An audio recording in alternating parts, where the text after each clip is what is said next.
Welcome back to the Daily Rundown with me, Paul Burgess. So, this is the part of the show where our guests can feel free to get something off their chests. It could be a rant, a call to arms, or a chance to praise something great in their lives at the moment. They're back for their something to say. Maddie, would you like to go first? Yeah, sure. So I'm going to talk about photos because most photos these days exist online, and it's taken digital camera and it's taken by your phone or your friends do it, you're tagged in it on social media, but a lot of the time you don't own that image. You know, maybe your friends do, and maybe they'll delete it, and so you've taken for granted that that image and that memory of your birthday is there, and then it's gone, because obviously printouts are just not really popular anymore. You don't think to do it, you know, you just accept that your image is online. So what I've started to do is print out photos, and I'm going to make photo albums just of whatever I have on social media, of events, of, you know, uni and my youth, because I'm of the MySpace generation, you know, and believe me, I've taken many a photo of myself in my time, you know, shamefully maybe, and a lot of those are gone. So a lot of my teenage years, a lot of my childhood even, it's not there anymore, and it's not a physical copy in your hands, and there's something so good about that. And my mum, I agree. You know, my mum's in her 60s, and she asks where the photos of me are, you know. She's not on social media, of course, has no interest, and she just wants some photos. So I'm going to start by sending them to her, and then I'm going to make, you know, a photo album, you know, for myself, I guess. And I just think that we probably want to still cherish these memories. You know, that's why you took a photo. And they say if you want to know what someone fears losing, watch what they photograph. And oh God, that, you know when you get a tingle? Yeah. That's proper true though, isn't it? Really? But people take pictures of the dinner because they fear losing. No, but I mean, yeah, but even on that, there are Instagram pictures. I do that all the time because I'm a vegan. I'm like, look at this I've made. It looks like meat, but is not meat. But no, I completely agree with you. That physical, being able to sit down with a physical album kind of on your lap and flick through it. And my mum's I've still got a big box of pictures that are years old, but you're right, there was a certain cut-off point where they didn't become physical objects anymore, they're just digital objects. It's almost a novelty. Like sometimes people take disposable cameras to birthdays, and it's like, oh, I've got a camera here, and then the quality of the photo is different, but it's so much more, I don't know, sort of romantic. You know, the images. It is. It's like a bit more grainy, and it's a bit more sort of real. Yeah. And you probably just want that in your hands. So, I love looking through my mum's old pictures where they're thick like cardboard, and they've got creases in them, and maybe there's a tea stain in the corner. And a story. It's been around. What do you think about pictures? Yeah. Well, I mean, I always have my old paintings done of any memorable moment in my life. Posterity, just get them all up on the wall. That's me asleep in the pub, you know, that sort of thing. But no, it's more to do with the physical world is something of the past. You know, like any sort of advance, because we've advanced towards digitisation of pretty much everything, music, photographs, everything like that. Everything exists. It used to just exist on your laptop. Yeah. And now it exists in some, as we were talking about before, some sort of amorphous cloud. You know that it's, you know, it's not real, and you know, tangible objects are becoming a little bit passé almost. Yeah. So I mean, I do agree. I quite like looking through the old photo albums as well. But there is a point. It's probably when I'm about sort of 17, something like that.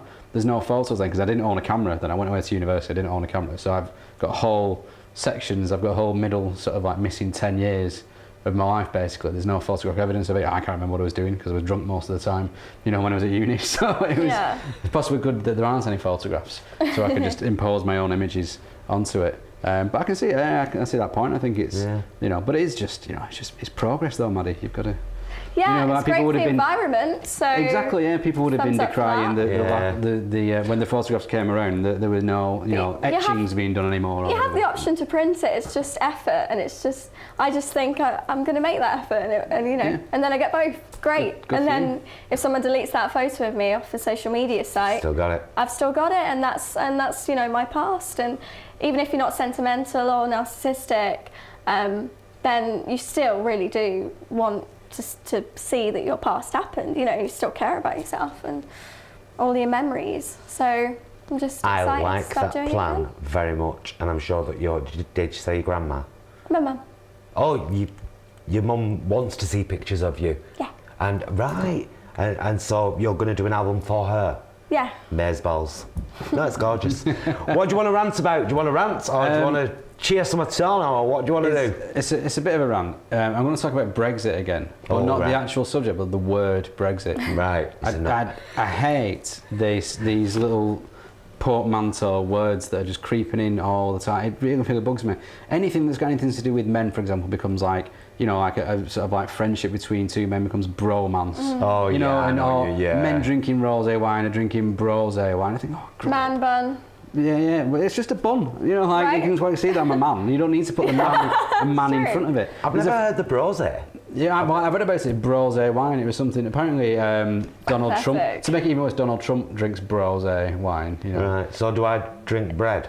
Yeah, bread, or bright if there's no, if you're having chicken, you know. Like, so it's it's just ridiculous. But because it's this assumption that rosé wine is for girls. Therefore, if Yeah. you're a man drinking it, it's got to then affix the bro bit onto the front of it. It's just utter. Yeah, because you can't Codswallop. possibly do feminine things because No, exactly. apparently gender is so rigid. But It's and not. just things like, you know, words like manspreading or mansplaining, or, and you know, they don't even work as sort of little, they don't even rhyme, you know. It's just, I don't know, it really annoys me. And I know it's for effectively the Twitter generation, because you don't have enough Only characters 140 characters. to put everything in there. 140. Yeah.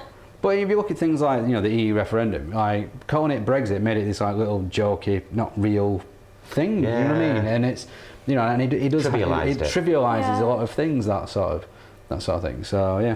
And even the very word is kind of biased towards a British exit. Yeah. You know? Well, exactly. It's not even an impartial word. But it's even like, that element. what are they going to do? Because we talked about Grexit before. They got a load of them for all different.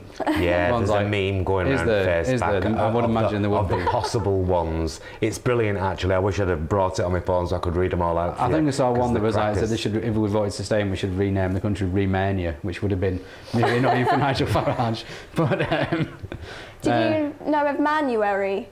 Manuary. What's that all about? So it was just on the side of bus stops and everything. In January, they changed it to Manuary, and then it had a fake and humorous description of something stereotypically masculine, and how yeah, stuff like that. Movember. You know, it's just Stoptober. Oh, give it up. Do you know what we need? To get rid of all these bromances and brosés and stuff is men need to start wearing heels.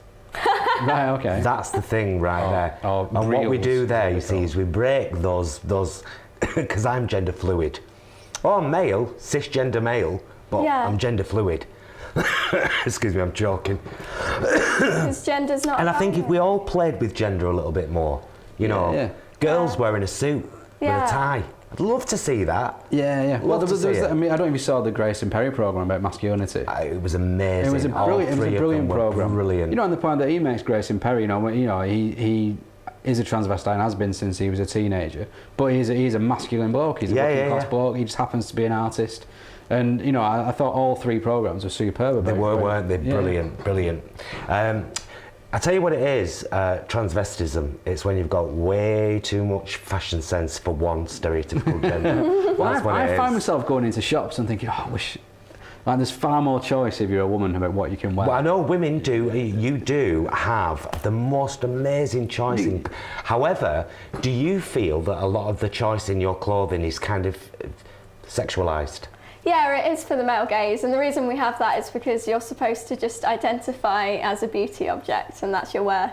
You love shopping, you love all these clothes, and that's why, guy liner, for example, because men couldn't possibly wear eyeliner, because that's for girls. No, you see, the thing is, though, I do identify as a beauty object. I'm forced to wear khaki trousers, though. So, it's ridiculous. I've got no option.